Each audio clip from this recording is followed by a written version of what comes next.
You wanna know the one thing that has reduced my 3-year-old tantrums significantly? This is gonna look a little different depending on your kiddo's personality and what they may need. But for my son, that is wrestling or roughhousing with him. My son just really needs that sensory input of like being thrown around and just wrestling. There's even been times where I've laid on him and he's like, please don't move, just stay there, because he just really likes that weight on him. Now for your child, it may not be roughhousing. It may be something like quality time, reading books, doing some sort of arts and crafts activity, anything of the sort. But whenever my son is just like continuously acting out during the day and I know he's not tired and I know he's not hungry or sick and I ruled out all the things that it could possibly be, this is usually what it is. He's just craving some connection, but in a rough way. And sometimes it's trial and error to figure out what it is that they do need. And other times they will straight up ask you, like he asks me all the time, hey, can we wrestle? Hey, can we get in the bed and have a pillow fight? Can we do something like that? So if you have a high energy kid who is having tantrums often, give this a try and see if it helps. It doesn't have to be wrestling. It could be an obstacle course that they're doing, because my son loves those too. Something that is just energy burning and sensory input.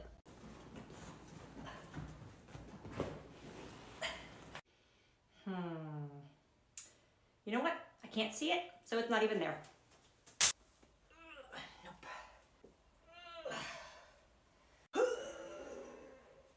You know what? Screw it. I don't need socks.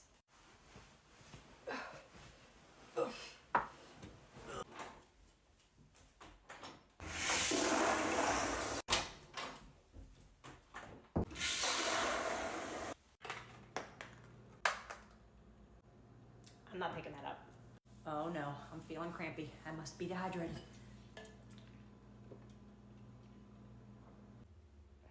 Oh, nope, I flexed my foot too hard. I flexed it too hard. Ooh. My sciatic. Oh. No Charlie horse, no. I got the mail. Absolutely not. Can I wear sweatpants to this dinner?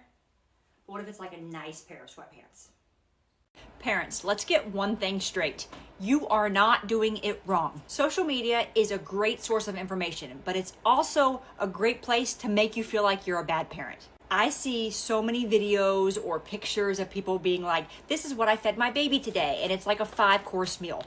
Whether you're feeding your baby the jarred food from the grocery store or you're making them baby-led weaning style meals, it doesn't matter. You're not doing it wrong. It's all about whatever makes you comfortable and what works for your baby. Same with the whole sleep training, rocking to sleep mantra. Do what you want. I don't think there's a right or a wrong way. It's just whatever works for you. So if you're rocking your baby to sleep and you're seeing all these people talking about, here's how you can get your baby to sleep through the night. Guess what? Your baby may never sleep through the night. It may just be the kind of baby that they are. And if you're not comfortable with the whole letting them cry method, don't feel like you have to do that. I think the same thing applies as they get older when it comes to screen time versus no screen time, public school versus homeschool or private school, whatever you should choose. Can we stop bashing the other side because we do something different? It is okay to do what works for you and your family. So if you're seeing something on social media and you're like, wow, am I doing this wrong? Should I be doing something different? The answer is no. You should be doing exactly what works for you and what you're comfortable with. Hey, mommy, do you want to play? It is 6:40 in the morning. Okay, I'll get the monster trucks. Here you go. Okay, what am I doing with them? Just driving them like this? You have to drive them like this.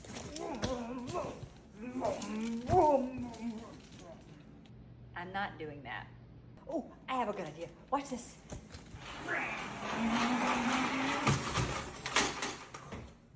You all right? He's not crying, so. I want to jump on my crash pad. Sure, but do you want to eat breakfast first? No. Okay. Watch this, mommy. I'm watching. Good jump. How does he have so much energy? Can I go outside? The sun's barely up. That's okay. Okay. You want some shoes? It's kind of cold out here. No. All right, buddy, breakfast. What are you doing now, child? That was real, and that really hurt. How's your food? You like it? Yeah, it's good. Good.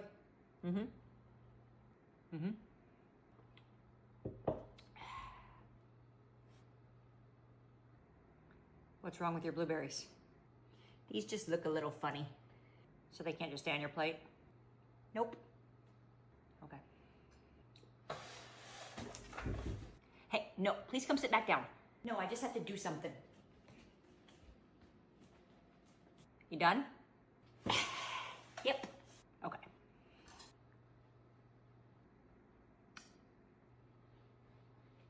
Stop putting your fingers in the barbecue sauce, please. The barbecue sauce is for dipping your chicken. The chicken is supposed to go in your mouth with the barbecue sauce.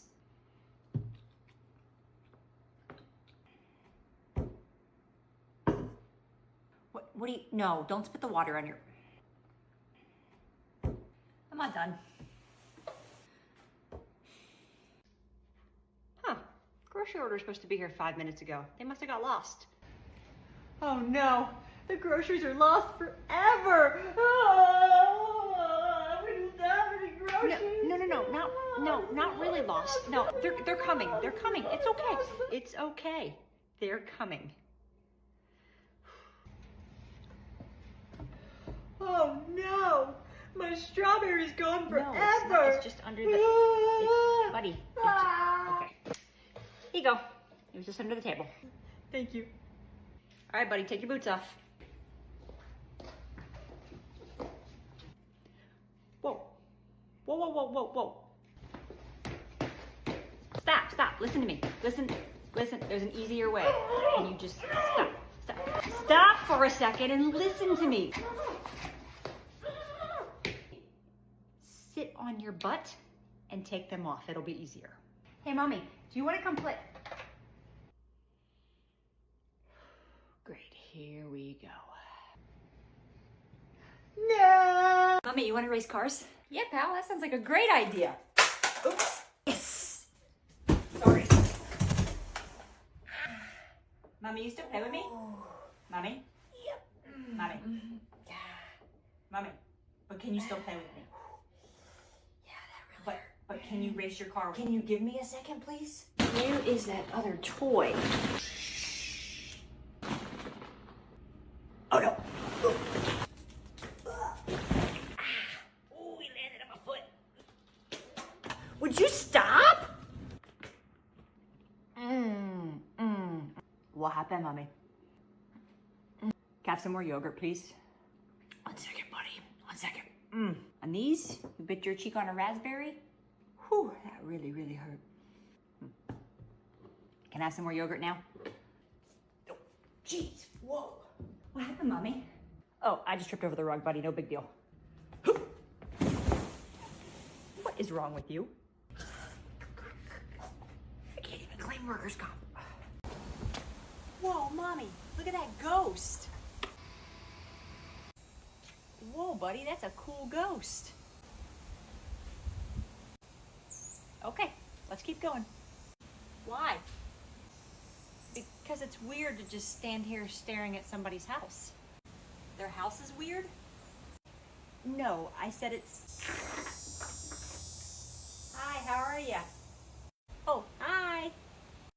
Your house is weird. Okay. No, that's not what I said. And you need to mow.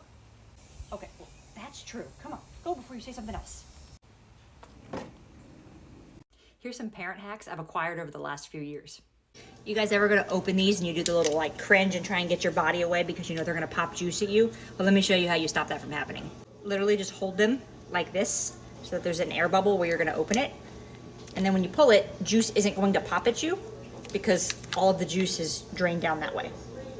Just like that, it's open. And you can really use this method for any sort of liquidy cup. So if you're opening like a ranch sauce cup or something, just turn it sideways so that all the liquid drains down and gives you that air bubble to pull it open. If you have something you've washed and it's still stained, that could be anything from a cloth diaper to a high chair tray, put it out in the sun after it's washed. The sun acts as a natural bleaching agent and breaks down the chemicals in the stain, and before you know it, your item will be back to white. If you're trying to do shoe shopping without your kiddos or without making them try on 10 different pairs of shoes, get a straw, measure their foot, and cut it at the length of their foot. Then you can take the straw with you when you're shopping and slide it into shoes to see if there's any wiggle room at all or if it's too tight. Now, if they have a wider, taller foot, this obviously doesn't help with that, but it does help with the length of the shoe. Mommy, who's that? I don't know who that is, buddy. Maybe Baby, I don't know. Mommy doesn't know everybody's name. Their name is Jim and Pam. Their name is Jim and Pam. Mommy, what's that guy doing? Looks like he's running, buddy.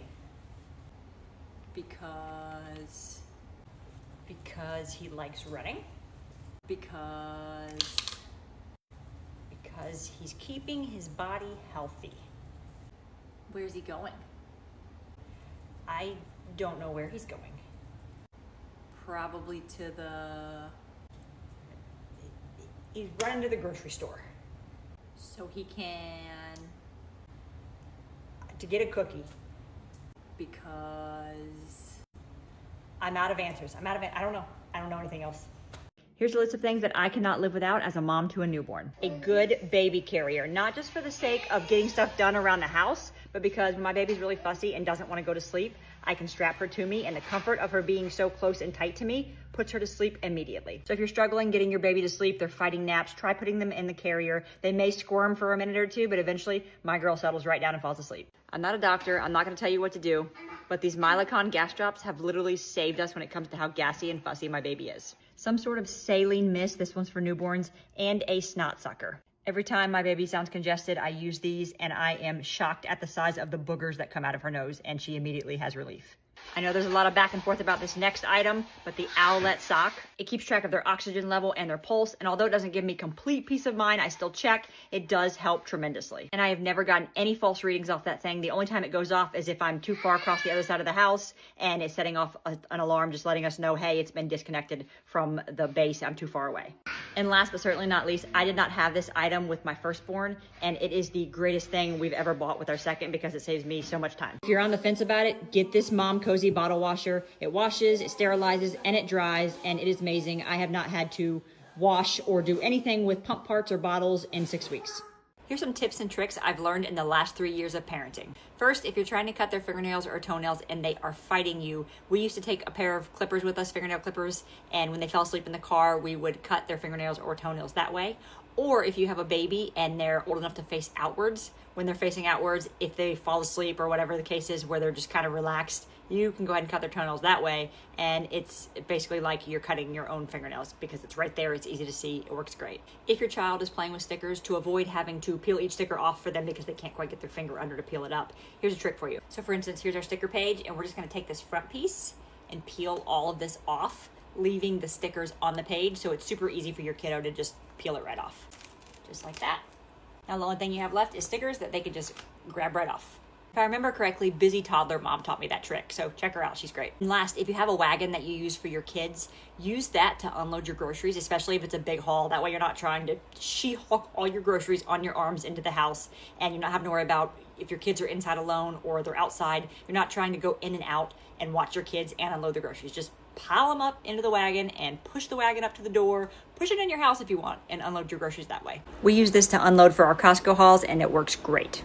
If you're a parent, here's a list of things to make your life easier. First up, I get so tired of going to put my son's shoes on by the door and realizing, oh, I don't have any socks, and then having to walk all the way to his bedroom to go get a pair of socks. So I've started taking a handful of socks and setting them by wherever, in our case, the laundry room, setting them on top of the dryer so I always have socks to grab when I'm putting his shoes on. You can literally make a little basket to put your socks where the shoes are located. And along those same lines, buy socks that are exactly the same color. We used to have all white socks. It was great when I did laundry. You could just take them and throw them all where the socks go.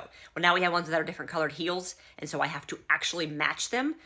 Not a fan. Just buy socks that are all one color. 3, younger kids specifically can actually just sleep in whatever they're going to wear for the next day. My son is usually in sweatpants this time of year, and the other day we ran out of pajamas, so he went to bed in sweatpants, and I realized when we woke up, we didn't even have to change clothes to go do anything because he was already dressed for the day. It was great. No battle. If your kids are trying to learn their difference between right and left shoes, you can take a sticker like a smiley face, cut it in half, and then put them on the soles or the inserts of the shoe so that when you put the shoes together, they line up and make a smiley face when the shoe is lined up to the correct foot.